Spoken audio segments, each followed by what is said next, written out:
Hi, this is Mia. This is Monday morning, the 23rd of November, and I had some paperwork from my supervisor at one job, and I have some questions from my supervisor at another job about doing these work one state over. It's not easy to drive up there and not getting work inside of the state because of my slowness, I guess, because I got appointments and stuff, and it's been ridiculous trying to drive around and get somewhere at dark. There's a travel ban because of COVID, and I'm trying to put out everything that I need based on this one letter saying if you went out of the state and they have a over 10% positivity rate that we need to quarantine or come back to work with a negative test. Okay, that's where I am. So this week I told you guys I've been looking for work since October. Okay, so I've been looking for work indefinitely for as long as I can remember. From the biggest time, probably starting in 2003. I haven't let up, even when I'm working. Now, the jobs are all temporary, part-time, low-paying. If they're not low-paying, like if they're not for entry-level positions, if they're 15, some of them do require college degree or other specific training, such as the lab assistant, lab tech. $15 and $18 an hour has been my maximum pay for working for someone else, not myself. Now, having jobs that are 0 to 3 days a week that are not paying for the stress of the job or the education you need, being paid minimum wage, or like is minimum wage actually that low? I thought it was higher than that. I'm taking what you can get because it didn't start till October. So I spent 12 months seeking jobs, doing home business, having my address, trying to work close to where my boyfriend is, trying to work close to where my house is, and then having mail that can't be sent to a P.O. box that needs to be local. Some of it you want it local so that you can see if there's an issue, you get it instead of going to the P.O. box or having someone check the office mail, which I'm trying to forward. Whoa, is that a magnet? Oh my god, he's right. There is definitely a magnet here. Oh my god. I had no clue that there was a magnet right here. You tell me not to stack my computers. Oh my god, there's a magnet over here too. Alright. I did put my work computer in its bag the other day. And I kept it over here last night. So there's a strong magnet in this computer. Who would have thought? So I'm trying to do what I can to hustle harder. Now, you guys know I'm in recovery. You guys know I'm in recovery. When I wasn't doing the right thing, even with small children in the house, I turned myself in at this point. But why is it that when I'm hustling, trying to work 20 hours a day, sometimes working school volunteer for 24 hours a day, why is it that people start picking on you, saying you need to do this, you're not doing this right, you're causing problems in life space? And I had just told another naturopath last week that I wanted to own a home and a business condo, so that I can make the rules. And you still can't make your own rules because you have the jurisdiction of your area and of your degree and of your license and of your country. You have local and federal rules and worldwide rules and common sense rules and compassion rules, like some unwritten rules, like if I believe in not ripping people off, even if it was easy and you're desperate for money, it's like, no, you gotta go under. There's a couple of places up the street, about 10 miles, that were for rent, that had residential and commercial. I don't know if you have to pick one or the other zoning. I'm not familiar that much. This place, these places, the buildings had to be at least 100 years old, from 1900.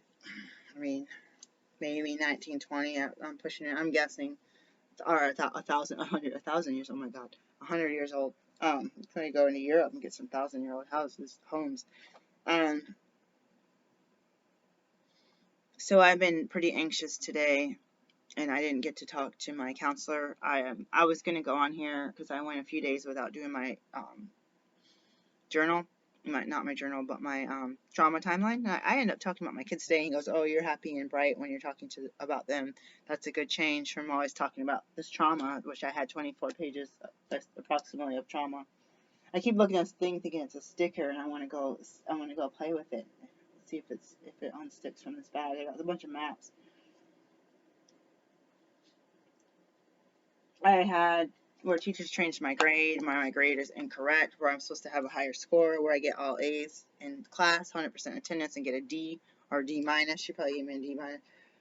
It's like, really, like, especially you get that good of grades. What if you're on scholarships? What if you can't get, like, that lowered my grade point? You can get, even if I was a crappy drunk student, I was getting A's and B's, C's, or 2.5s, several 4.0s. Like, they looked at my thing for medical school. Like, if you didn't have all these A's in here, I would suggest someone like you can't go to medical school. I'm not sure I told her, like, yeah, I was frying my brain. I was a drunk puking in the bushes on the way to class, but now I'm completely sober. Detox. I'm ready to sit down and study. They got kids in school. Set a good example. You do your homework, I do mine. We had one computer. Take turns.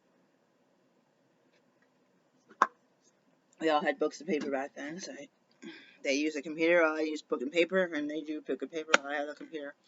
We have this really old, like, 90s laptop that we're using on broadband internet or something like that. It is what it is. I had this old printer I wish I never got rid of, too. It was great. There's some old things I wish I never got rid of, but as you can see, there's a lot of stuff, and it's like, there's another thing, and another thing, and another thing. I just want to say that I'm grateful for God, and I got to think a lot about my relationship with my higher power yesterday. What I feel is that I felt so guilty for. So there was a radio in the work truck, and there was a Christian radio, and there was a Christian talk radio. And Sunday, I don't know, the regular channel had Sunday worship music, like, like modern day hymnals or like rock music, kind of guitar singing stuff, pop style music. I don't use the term pop correctly, so correct me if I'm wrong. And I did feel this overwhelming agony with thinking of the old church and how I got treated and how the worship was so important the first 10-15 minutes of church, and how the singers and the people are up there doing a show, and I was a sound and audio video team, and I was also trying to be on the praise team as a guitar player. I didn't even try the keyboard. And it's like, even from the, like, trying to engage the audience, you could see them that they are performers, whether they're professionals or not. They are doing something that's a production for the audience. And there's a lot of marketing, like trying to get people engaged at all ages, because that's the pastor's job, is to bring in tithes and to pay themselves a salary. And I remember these little girls would dance and sing in the aisles, and they decided to not let the little kids participate in the worship anymore. And I was like, you complain about everyone just standing there sterilely singing, maybe swaying. They tell them to dance and swaying. Clap your hands, let's dance. Let's stay out late for church and dance. Like, these people don't want to. It's a white church. You're playing guitars and drums. Like, you want some dance music, put some beat into it. People they don't have to be forced to say you have to stand in church and dance. They'll be moved by the Spirit and their own, tapping on the toes. You can see there's, I don't know if it was Sweden or somewhere in Europe. Sorry, my terminology of Europe and Sweden and not just Norway, but Scandinavian. Like, I have a different wrong. It's like UK is one thing, Europe is one thing, but over there's a Swedish or something church where it's a techno church, and you see these old white people just like in the aisles of the church. And it's like, you got people that can barely probably get up and get into church. But when that music's on, I mean, they're getting up and getting to church, but the people of their age group aren't. Those people are staying active, and they're not just like, clap your hands, spin around, let's do this, let's do that, go to the center aisle, do this, do that, sway your hips, blah, blah, blah. Like, it's like, so scripted. Like, anyways, that's not the point of the story. I just feel like so guilty for not waking up, sleeping through Christian music all night, because the neighborhood was loud, waking up, reading the Bible right away. For many years was getting on my knees and praying. I had knee problems. I was like, is it because I'm on my knees praying? And I was like, I really need a lot of prayer. So I was on my knees praying a lot. So with the knee problem and having to get medical attention and acupuncture, I was like, I gotta take a break from that. Not that I wouldn't do it in my bedroom. I had the privacy to do it as a symbol, as my bowing down. But just not listening to the Christian music in the car, whether that's Christian techno, whether that's another radio channel, the family friendly, the fish. I had felt these emotions yesterday driving around early in the morning, and I had felt like I'm sorry, God, that I didn't do that hardcore, or, I'm not gonna cuss, except to accidentally cuss, or I'm not gonna watch these shows that have cusses in them, and I fast forward it so the kids can't hear or see the sex scenes or the, cussing and all this, and I keep saying that word, and then I turn into just like myself, and I've already, for my behavior and my motives and my compassion have not changed. So my friends being gay and all these different things have not changed, and so I'm like, I'm sitting here thinking, that I'm just trying to work and stay alive during coronavirus and support my kids, be there for my kids. I have promised myself, I don't make many promises, I have promised myself, you be there for your kids. They could talk about anything, and I can get selfish and take over a conversation easy. That's how I am. Too much talking, too much loud, too much. I have this, I didn't get it as a kid. I know, like, I recognize that. I didn't get enough attention as a kid, and I need to be held and swallowed and rocked and say, cool baby, cool baby, we love you, you're cute, let's go, can't take my baby with me, oh yay, happy meal. I was literally going to hire a professional cuddler to use it as a symbol of being cuddled, checking that off my list. But even if I believe in higher power, it could perform a miracle in my life. By the way, I'm looking for the bowl that I was eating out of, and it's fragile. I'm scared it's like propped up somewhere. Anyways, I feel like in my mind, like, I just can allow that old want to dissipate, and to, if I did use that symbol, I could use that symbol. I have a boyfriend. When I thought of the cuddler, it was one up the street from the house in Portland, and I said, I'll just pay the couple $100s. I saw a video link about cuddle. I was like, that guy's got to be from Portland. Like, the way that they were talking and the chillness about everything that they were doing. I was like, oh yeah, let me look and see where this guy's from. Oh yeah, he's from Portland, Oregon. Like, because I had a Kia. Someone else had a Kia like mine that I had painted professional color on the side of it right up the street. Because I noticed the Kias, how the Kia sold from 2010. I noticed so many of them are used as work advertisement trucks, which is pretty cool. I wish I had turned mine into one. I did. I put 3 magnets on it.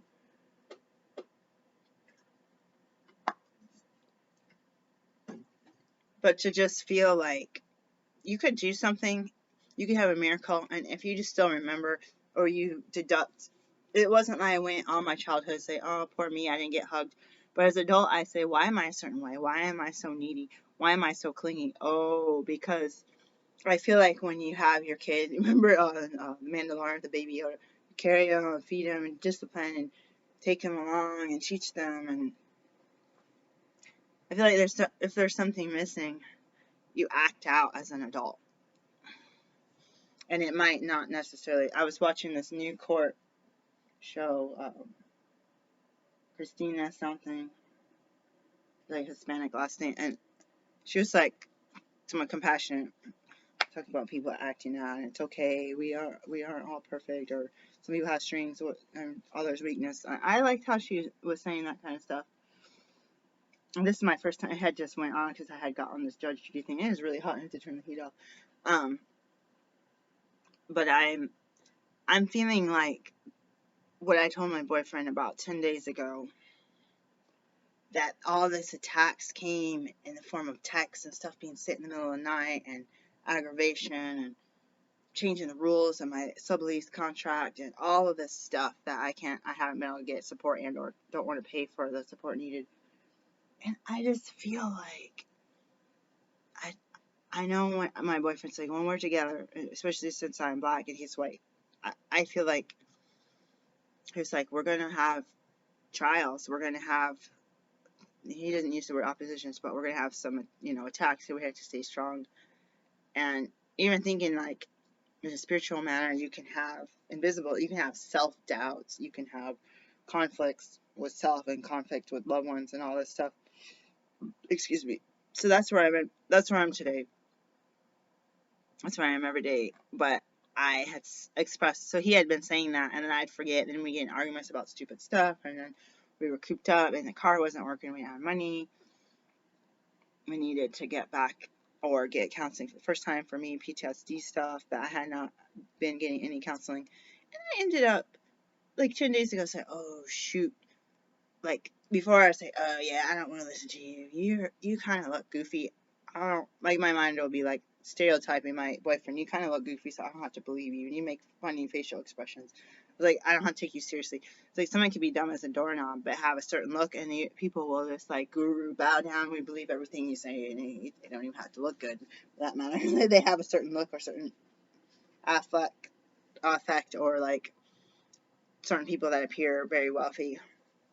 People want to be like them, and they feel like if they follow and support this person, that it will rub off, and that it will be like a Christmas for all. You are going to share the wealth. We're going to allow you guys, and that other guy is going to make you guys lose all your money, raise the taxes, pay poor people to sit at home and have babies, the very scare people. But I had that feeling like when I'm working finally after a year looking for work, I had a patient visit, the billing got messed up, and then I had some other information towards me that I need to see if someone can come over here to do a visit, because I'm not licensed in all the surrounding states.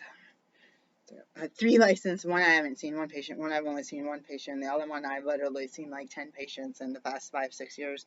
Actually, I would say it's more like 30, probably 30, or a little less than 30, because 10 is, those family sizes are like 10.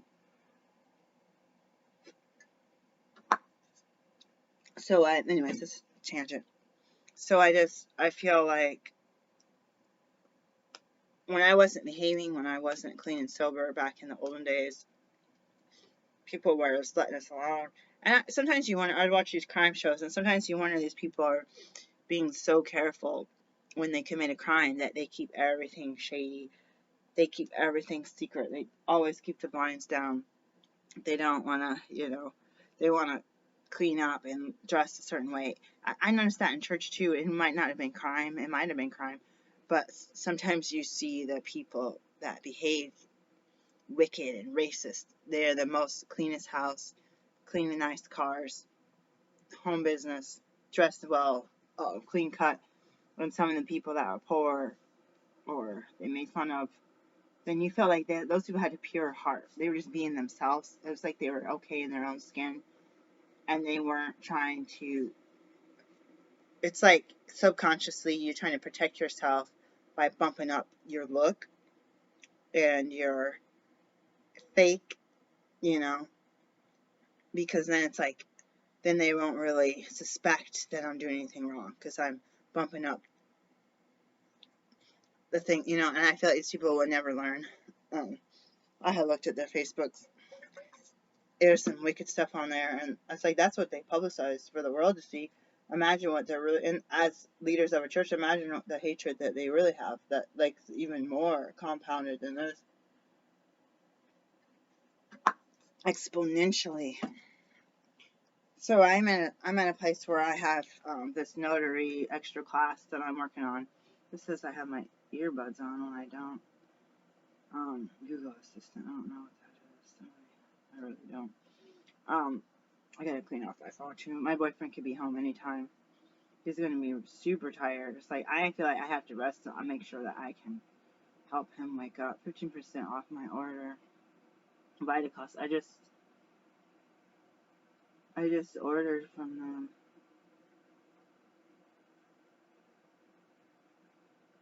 The only thing I need to order is some of the nervous stuff. Anyways, I had felt like in my heart before I had more opposition that the forces come against us when we're hustling.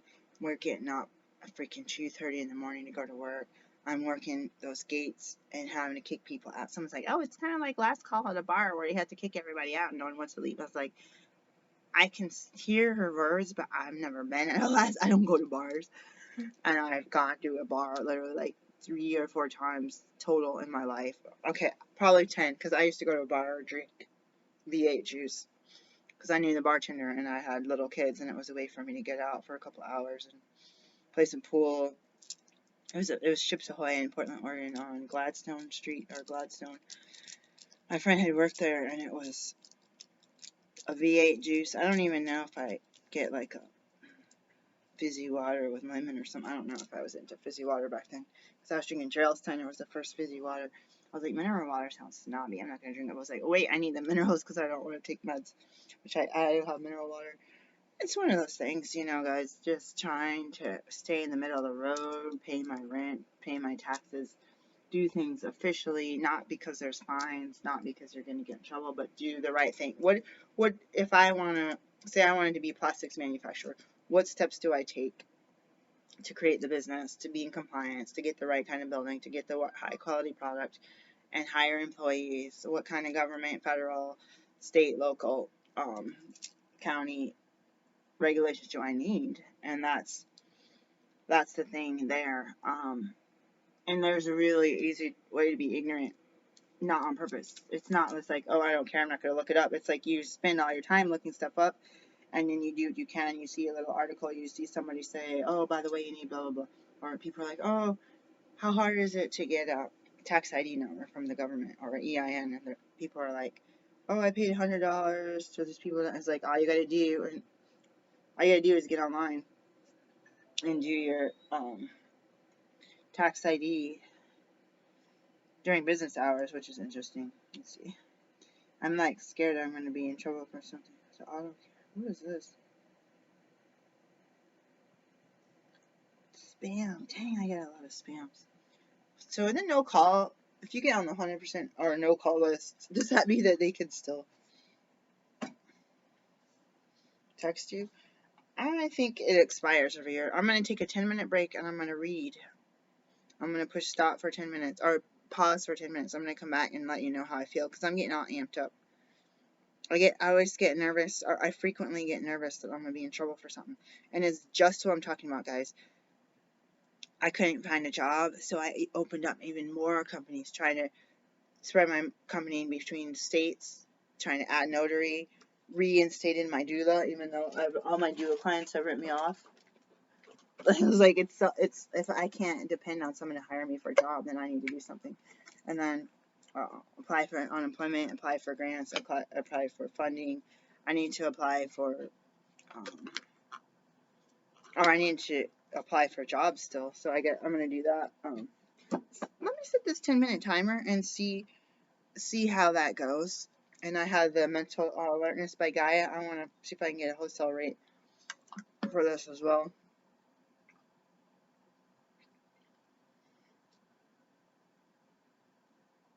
And then these Judge Judy's only last about less than 10 minutes. We got one more new episode, and then we had this mini washer, no dryer, so we're gonna work on that. There's a lot I say that I don't want to say, and there's a lot of times I don't post my videos. Not necessarily because of that, just because I forget and say, what did I already post? I was trying to say if I posted them, change the name in my system. And then I need to go to recycling. But because of the situation outside of this domicile, I feel really unsafe. I had this feeling like, oh, I ain't afraid of this. I ain't afraid of this. I ain't afraid of this. But I had that movie with the guy who was hiding inside a house for politics, or because of the government issue and the World War II. I'm sorry, I forgot the name of the movie on Netflix. I think it was on Netflix. Well, he didn't go outside the house because he was going to be, you know. But I had this thought watching the cold case files. There's more than one cold. There's different types of cold. There's the one other cold case. There's a cold case with that Lily character, the reruns of the TV program, and then there's these other cold case shows on Netflix, I think. Because then there's cold case files, and there's the cold case that like follows one family. I thought I heard something. And I had got. I said, no, you can watch one more and turn it off, and I somehow lost the remote for a minute. It was in the chair. I was like, I don't want to get sexually assaulted, or I don't want, like, I had my boyfriend have someone to be jealous because he had a certain girlfriend. Now, mind you, this girlfriend was thin and had long, shiny, silky hair and young and like not this chubby, nappy haired black chick who's noisy and cries a lot, you know what I mean? So, but at the same time, it's funny how some of us think we're ugly or stupid or can't get along in the world, like have a hard time being employed, driving old cars and all this non-branded clothes. But some people, it's like it's not that, like our old generation, find a mate, it doesn't work out, and find another mate, it doesn't work out, find another mate until you figure out if you find a long-term mate and potential life partner. And watching Rachel Maddow talk about her season partner, they've been together for 21 years, and having her partner have COVID, and how she says, I would kill or die for my partner. I see that on her news program last week, and saying that about her partner has COVID, that she would say, do not risk anything to have this disease, as we thought we were going to lose her. And I respected that Rachel Maddow show when she's filming from her house. She's like, yes, I have a teddy bear. Yes, I look sick because I don't know how to do makeup. Yes, there's a door behind me. Yes, there's a reflection in my glasses. I just was like, she's being real, and she's probably getting people make comments she was on a guest on her own show the night before, and then she went on, I think, the whole show. I might actually watch the one she talks about her partner, because me and my partner were talking at the time, but I really respected her relationship and having the love of her life and the importance. We all know that she believed in being careful, wearing masks and staying home and quarantining out, but somehow, it only takes, it's like sex, it's like Russian roulette. You got 10 people in a room, it's all sexually active, and one of those has HIV, and you're going to intermingle. We did this in school. You're going to intermingle and have sex with each other. It doesn't matter if it's male, female, female. It's like this male, female could have sex, transmit it. This female could have sex, transmit it. This male could have, and it started with 1, and it could end up all 10, or it could end up still the 1, or it could end up 8 out of 10, and you're a lucky one. I mean, we did this in science class in college, and I was the one person in the room that we did this intermingling thing. We did an ELISA test to see how quickly that AIDS could spread. We didn't, have sex, but we shook these containers so you have the contagion would test positive, and I was the only one. You had to have sex, by shaking your thing 3 times. Like 3 different people, I believe it was only 3, and everyone but me had a reagent test positive for this contaminant. And I was a Christian. I didn't want to have sex before marriage. I had been so-called celibate. I don't like that word, but out of the fact that I was so completely alone. Let me do the 10-minute thing.